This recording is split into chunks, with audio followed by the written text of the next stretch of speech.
Welcome back to another thing of Back to Basics. My name is Dylan, and today we're going to be talking about something that even experienced Commander players could probably do.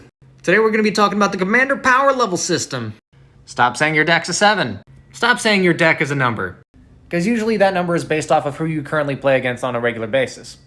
Because then you join another group and then you say that your deck is a this number, and it turns out that that table runs a lot more interaction than you, and it might be a bit lower, so not as cool.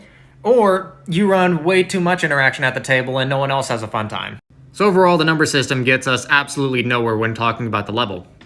So instead, I recommend talking about who you would play the deck against. My Kaima deck, for instance, is what I would normally play with against newer players who have an unaltered precon or just built a deck based off of a bunch of random cards they had lying around. Meanwhile, my Druid's deck is something that I would play at a pod just below tournament level. And when you're talking about this, don't take into consideration how your deck can win on turn 1.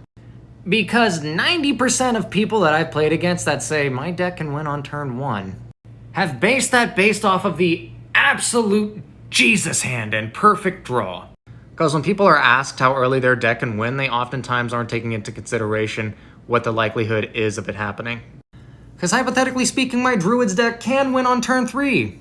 But for it to happen, I would need a Priest of Titania, 3 other elves on the table, an Umbral Mantle, and anything to mag dump infinite mana into, which there's only 4 or 5 cards that I can do that with. Which sounds like a lot, but there's still 90 cards in the Commander deck, and what are the chances that I'm going to be drawing into those anytime soon? 5%. Do you know what the likelihood of me having all of those cards in my hand to be able to do so would be? 99 times 98 times 97 times 96, and so on and so forth. So while your deck might have it, you probably won't.